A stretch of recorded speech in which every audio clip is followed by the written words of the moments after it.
Hello. Fuck a duck. Hello. Welcome back to the show where I invalidate your opinions with facts and logic. I just watched the debate, and frankly,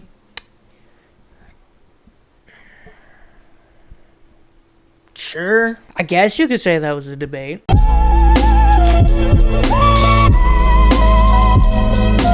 I have a really long, really big fucking thing in notes that I took of these candidates going back and forth, and I think this entire debate pretty much boils down to it was a slogan fest. Pretty much the fact of the matter is obviously they kind of answered the question, semi-answered the question, but then they went straight back to going over slogans and, basic party points.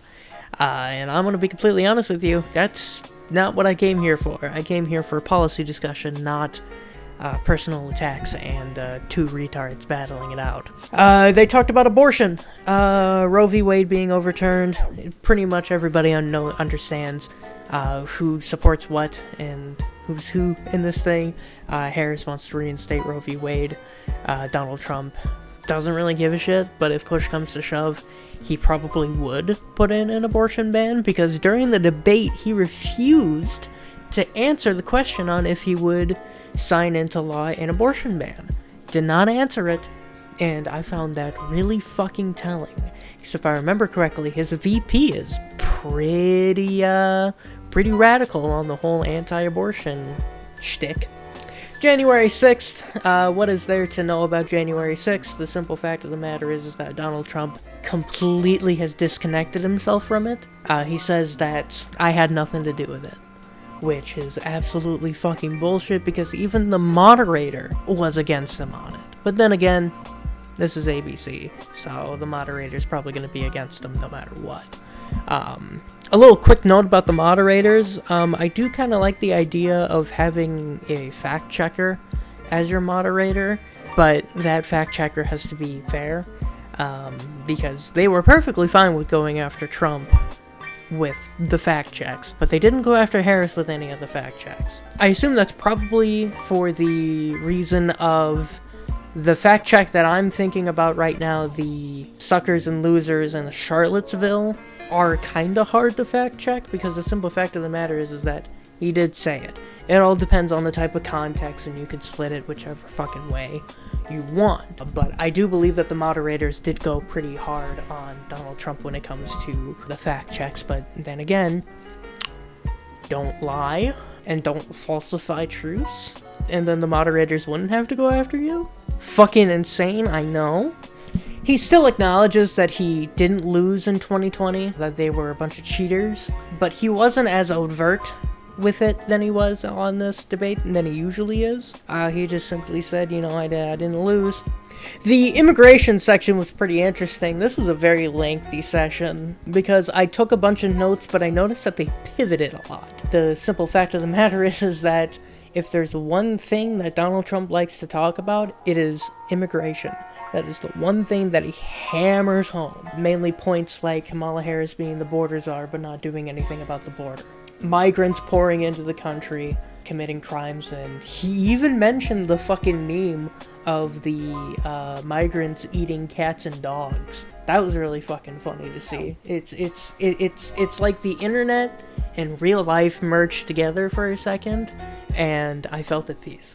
What was also mentioned is Kamala Harris brought up a point of everybody in his previous administration was fired, and then Donald Trump said, yeah, no, I fired them. Of course they didn't like me, but the simple fact of the matter is that they don't like you for a reason. They just didn't wake up one morning and go, oh, fuck this guy. No, a lot of shit had to happen for them to not like him. So,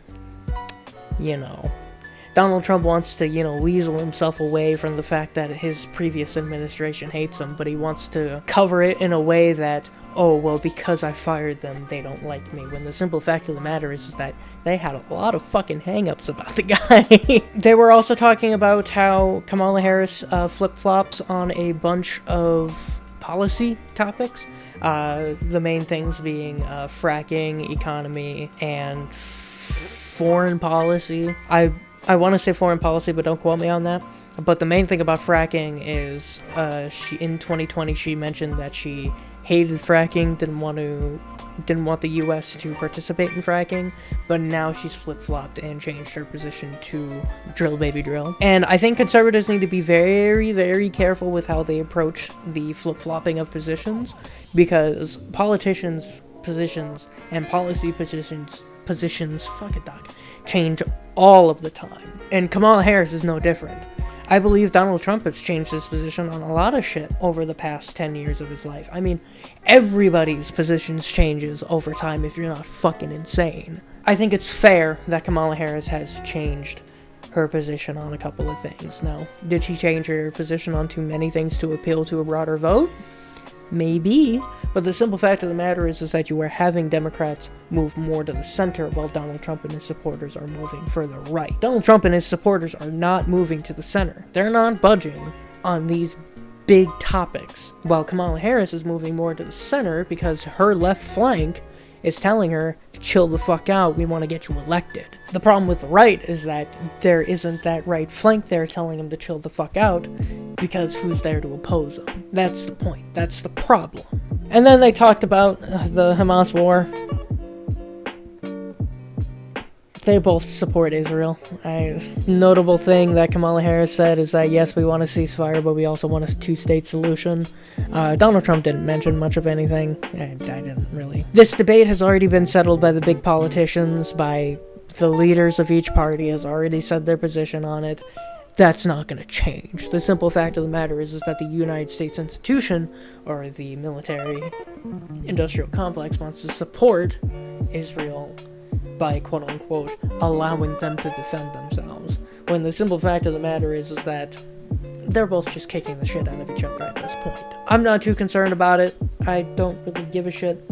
And also they talked about Ukraine. One of the most telling questions from it was, do you want Ukraine to win this war? And Donald Trump didn't answer the question. He basically said, I just wanted the war to end, which isn't answering the question, which opens up an entirely new can of worms that I can't even cover because I need to get this video out. But basically, he didn't answer the question about Ukraine on if he wanted them to win or not. So by not answering that, that leaves the question open.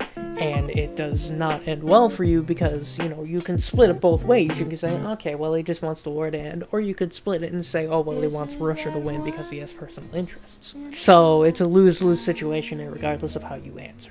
My personal opinion is that, yes, I would want Ukraine to win the war, mainly for the fact that I don't want to have Russia emboldened to raid the entire European continent. And I also wouldn't want to have China to be emboldened to invade Taiwan or something. They talked about Obamacare. They brought up John McCain, which fucking wild to me. I didn't expect John McCain to be coming up in this conversation, but then again, when Obamacare or Affordable Care Act gets mentioned, John McCain is usually the center of that conversation, considering he was the tie-breaking vote to get rid of it. I don't know, man. I think Obamacare is perfectly fine with where it's at right now. I don't know why conservatives are so determined to get rid of it, but when push comes to shove and they're granted the opportunity to get rid of it, they don't get rid of it. I know the answer. It's because they want a campaign topic. We'll get rid of Obamacare, but if push comes to shove, they don't remove it. John McCain was the same problem with it. He didn't remove it. Personally, I think he didn't want to get rid of it because we maintained that campaign topic, but people give him shit nonetheless. And also, Kamala said that she didn't want to take your guns away. So I'll be using that clip whenever people tell me that the government wants to take the guns away. I think, honest to God, overall, this entire debate was, I don't want to say it was counterproductive. I do believe that Kamala Harris had more of a opportunity to express her opinions, or flesh out her positions. It just really wasn't that productive. I frankly believe that it was just a bunch of, or two people just yelling at each other for an hour and a half, and nothing of substance was said. I do believe that the American people deserve another fucking debate with these two. Have a debate where it's a little more controlled. You know, the moderators kept on saying, oh, you know, we're gonna really make these guys follow the rules about the debate. But, you know, you allowed Donald Trump and Kamala Harris to go over their time throughout the entire debate. There wasn't a single section where somebody was cut off except for that Kamala Harris section. I'm gonna have to find that clip. Let's turn the page. Vice President and move Harris, forward. thank you. Let's turn to policy. President Let's Trump, turn back we to have policy. to move on. President Trump. Let's turn to policy, please. To defund the police. She has a plan to confiscate everybody's gun. President Trump, she we has do a have to plan move to on to not other allow issues. fracking in Pennsylvania or anywhere else. Okay. That's what her President. plan is until just recently. I just need Lindsay, to go ahead. respond No, because Trump, no, the President former Trump. president has said No, I'm something sorry. twice that I need to No, respond to. I'm sorry. We're I just going need to to move on, respond Vice one President time Harris. to what he has President said Trump, this is multiple now times. your Yes. third time running for president. But there was a section where Kamala Harris did get cut off and they moved on to the next topic, which I think that there should have been more of that for both of the parties. I do frankly believe that ABC kind of lost control of the situation. They didn't look prepared for this debate. So I hope that if there is a next debate, I sincerely hope that there's a lot more preparation put into it. I want to give the candidates more room to breathe whenever they're talking about, their topics, but eventually, I'm sorry, but if there's a 2-minute time limit, you're done. Shut the fuck up, let's move on to the next part, so that we don't devolve this conversation into fucking cheap slogans like it was tonight. They basically kinda answered the question and then went off to talk about their own campaigns. No policy was talked about. Kamala Harris brought up 2 things of policy, but that's 2 things of policy in like an hour and a half debate. When the average debate that I'm looking at on a day-to-day basis, they're arguing about fucking policy. We have to talk about policy. We have to make politics fucking boring, because if you really want to learn something about these candidates, fucking learning about how they feel about each other doesn't really fucking help people. Oh, Kamala Harris is stupid. No, Donald Trump is stupid. Because this debate isn't meant for political analysts like me, or supposedly you, who's probably watching this video because you're really interested in politics. You know who this is for? The average American. The American who, works a 9 to 5, comes home, doesn't pay attention to any of the politics, and has to vote in November. The average American isn't going to religiously read publications every single day, trying to soak in every single drop of political content. These guys have much more important things to be doing. Okay, I'm not saying my job is useless, but, I'm not making a good case. I do think overall a second debate is in order, and I'm hoping that we get that second debate. The Harris administration seems to want another debate. I'm gonna have to find the tweet, but one of the campaign managers said that was fun, let's do that again. I hope we get another debate. Irregardless of rather if it's on MSNBC, Fox News, or CNN, I don't give a shit. I just want another fucking debate so that these candidates can express themselves more and flesh out their ideas more. So, overall, I'm not that impressed. I will say that they both came prepared for what they needed to do, and what they needed to do, I guess, was facilitate their campaign slogans and positions. I will comment on how Kamala Harris got under Donald Trump's skin a couple of times. I'll admit that both of them kind of tore each other apart during this entire debate, and I would frankly believe that the moderators tore the fuck out of both of them in this debate. I'll have to watch the debate again. I'll have to see how you guys feel online about it. Tell me about it in the comments below. Who do you think won this debate? Or if, you want to say that neither won the debate, that's perfectly fine too, because that is a valid position. But comment down below, at me on Twitter, at really soft there, and tell me about it, and call me a fucking idiot for my stupid positions on things. Love you guys. I'll catch you all in the next video. I'm working on a big video. I'm trying to. I have a couple of topics in my notes here. Originally, this debate was going to be a part of the video, but I kind of decided that I wanted to get this out right away, just to get my thoughts out, and populate the barren wasteland that is my YouTube channel. So, I hope you all enjoyed. Thank you for watching. I'll see you all in the next video.